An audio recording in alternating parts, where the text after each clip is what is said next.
Sup fools, how's it going? Welcome to another video. In the past few videos, I tried to show you how I made this cool scene.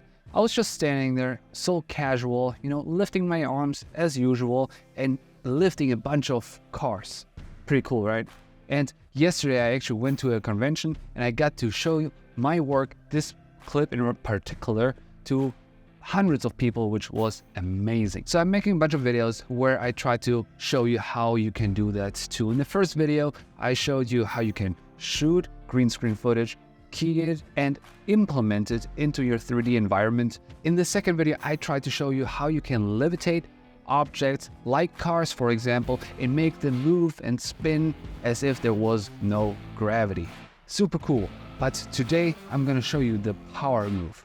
Because when you follow the first two steps, it's very easy to fall into the trap where you just put hundreds of objects everywhere, and that's gonna make your computer super slow. But there is a cool way where you can have thousands of objects with particles. So now I'm gonna show you how you can do that, because it's very similar to the last video, but I also have to show you how to make those particles, and it's gonna be cool. Let's go. So we are here in Blender. As usual, my scene starts with my little meow here. I have a camera. Let's just delete the camera. We're gonna start from scratch. My little meow, I'm just gonna turn him around. We don't really need him here, but just for visualization. I'm a savage German, so I'm sorry. Visualization. There you go. First try. Just for visualization, I'm gonna keep him here because that was kind of our scene in the, in the other scene. So we want to emit a bunch of particles. What do we need for this? Well, we're gonna do the same move we did last time. We had a bunch of objects, or in the last video, one object levitating. And we also had a ground. So we're gonna start with the ground. Just make it plain. If you don't know how to make an object, then you definitely should watch my beginner tutorial, because then there I explained all those basics, but just as a reminder, Shift A. So now we have our little plane here. Gonna make it bigger. We don't need it huge because you're gonna get the idea. We're gonna apply the scale, Control A, and apply the scale. Every time you change object scale, you wanna apply it. Now it's gonna be the tricky part. We need to emit a bunch of particles. And for that, we need a particle emitter. Funny enough, I'm just gonna make the same plane I just made. I'm gonna make it again because I want the particle emitter to basically being the same, almost the same size. Let's make it a little smaller. And also a square, because that's what I used in the other video too. I used a huge square with a bunch of particles. This plane, this above plane, you know what? We're gonna start doing something here, which I should have been doing a while ago. I'm gonna name my files, so maybe it's gonna be easier for you to figure out what I'm doing here and what is what. Particles, this here is gonna be my ground. I select my particle emitter, which doesn't do anything yet because it's just a plane. And then I'm gonna go on the right here and hit on particle properties. Now I can add one to now have a particle system. This is an emitter. Now here I can adjust the numbers of particles I want and so on. For now, we're just gonna ignore this because we still need to make a collection with the kind of particles we want to emit. Particles could be anything. In my little scene, I used rocks, I used coffee mugs, I used leaves, anything that could be scattered around a parking lot. That's what I used. And either you make them yourself, you can just make little rocks. We're just gonna randomly make a little rock, which could be a rock, and just make a bunch of those. Or you can just download models and import those as particles. And we're gonna do both here, so you kind of have an idea how to do that. Okay, for those particles, we're gonna make a new collection, but for that, let's just start with a rock, or something what could be a rock. For this, I'm gonna use an icosphere. Here in the properties, I can do fewer subdivisions, and this thing is not going to be in it just like that. I'm going to move it out of the frame, so it's not going to be in the shot. Make it the kind of the size I want it though. This is going to help. Apply the scale. You can download Polyhaven, that you have all kinds of textures, and I'm going to use this one for the rock. Polyhaven is awesome because it's free, it has a bunch of textures, has HDRIs, all kinds of things, which is gonna make it way easier to make anything in Blender because you don't have to make everything from scratch. So now we have this little object. Obviously it doesn't look like much, but it doesn't matter because we're gonna have 500,000 of those scattered around, so they don't have to be super detailed.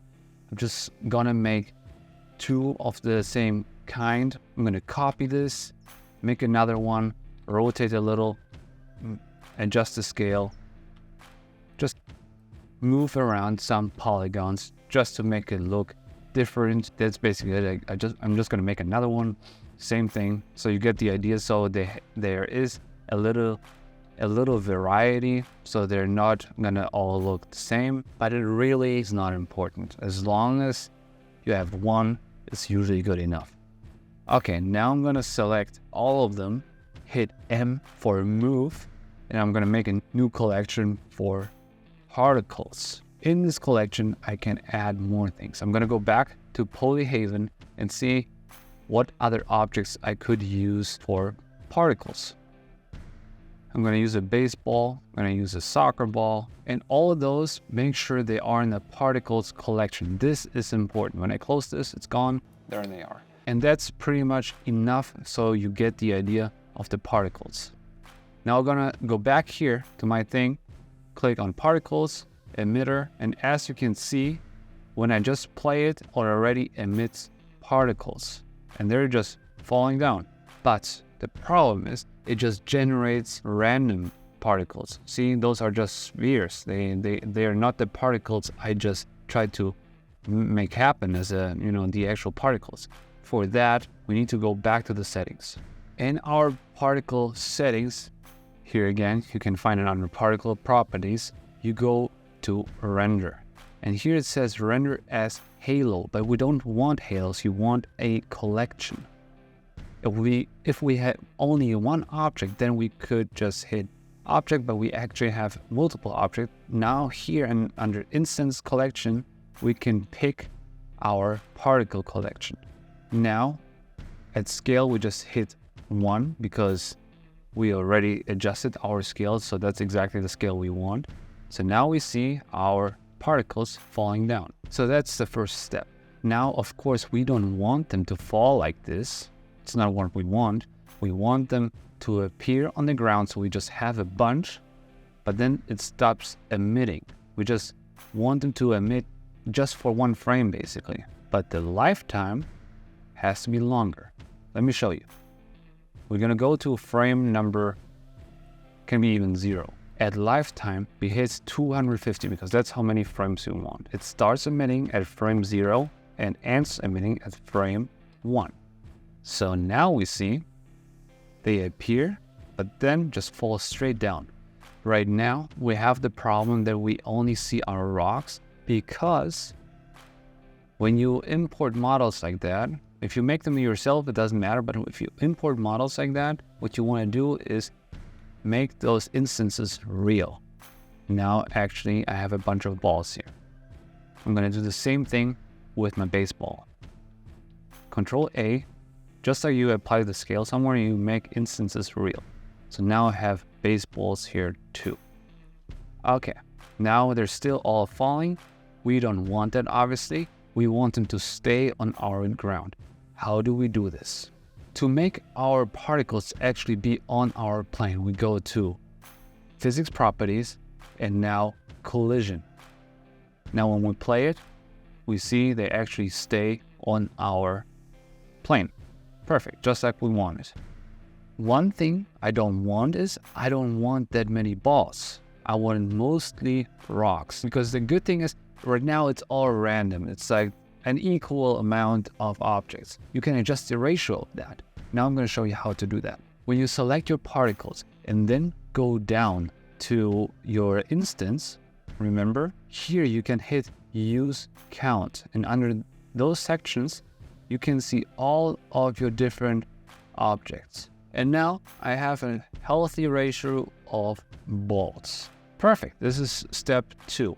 Now you can adjust the seed. The seed is on 0. Seed means how randomized is it. Like when you just click on the number, you can see where the balls appear, for example, because they are all like our focus point right now. So I just click on see it until I like what I see. Now, the tricky part, I want them to lift as if, you know, my little Mihao here. If you're still watching, by the way, use hashtag Mihao, because this is my Mihao, this handsome fella. Got this 3D model for free, so I can use it in my scenes. So hashtag Mihao if you're still watching. So he's gonna do telekinesis and all this stuff is gonna be levitating. How do we do this? Just like in the last video, we're gonna decrease the gravity of our scene. To remove the gravity from the particles, it works a little differently than when you do that with an actual object. Instead of doing that in the scene properties, you go to your physics properties, you go to field weights, and this is where you have gravity. The gravity is 1 right now. Go on gravity -1. Remember in the last video when we wanted to have it like turn and being like all weird? We can do that here too, just in the next setting in force field settings. But really, instead of doing this, I always recommend just make your own force fields, because then you just have more control and you just make one just like any other objects by Shift A, go down to force field. And let's just start with force. We have a force field right in the middle here. When we go to the physics properties, we can adjust those settings. And that's exactly how I made this scene and the particles in my telekinesis scene, where, you know, the particles fly up and, you know, everything flies up. So that's something you definitely should do in addition for a scene like that, where you just want to add a bunch of objects without actually adding. How many objects do I have? 500 or so? Right now I have 1,000 objects. Let's do 4,000. See, now I just have so many more objects now when I play it. There's just so much more going on. It's like a vortex going on. I can even animate those values if I want to change them periodically, and that's super cool. And that's it for this video. If you have any questions about any of that, what I did here, please let me know in the comments. I'm here to learn with you, to teach you, to learn from you. So that's super awesome. Make sure to check out my last 2 videos, how to record green screen and put it into your 3D environments, how to remove gravity so objects can fly randomly. And this is our 3rd video of this series, how to make this scene happen. And the next one is going to be how to actually make the environment and super special tips and tricks for you. Thank you so much for watching. Definitely subscribe if you're into that kind of content, and see you in the next video.